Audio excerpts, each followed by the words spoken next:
Аз снимам.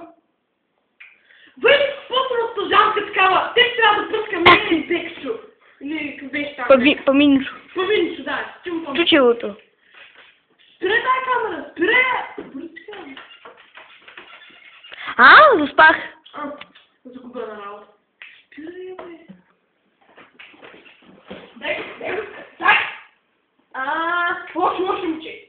Разгоня такъв. Да, това е микрофона и сега да ви съобщим. Ще има готин кейс след около 1 минута. Да, и за това може да снимате.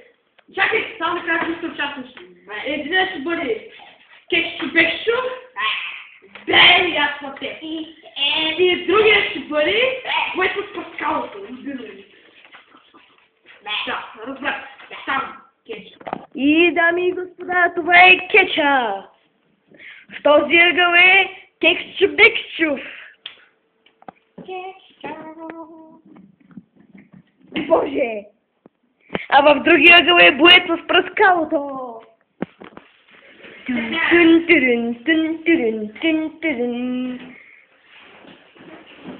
Боже, и двамата ни участници са много ниско посани. Не знам как са стигнали до финалите. Ела ми за геникъв!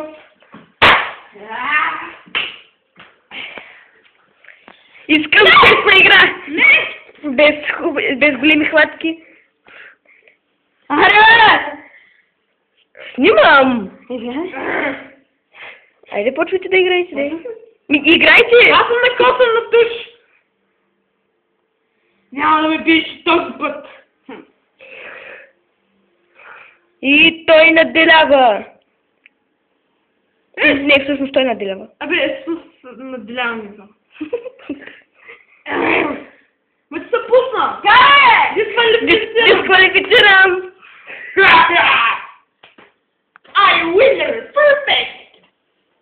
Да ви кажа, беше особена битка, но трябва да приключваме за ден, защото намаря детето е болно и затова говоря толкова бързо, защото трябва да го закара на лекар. Бързо спирайте! Бързо ще умрем!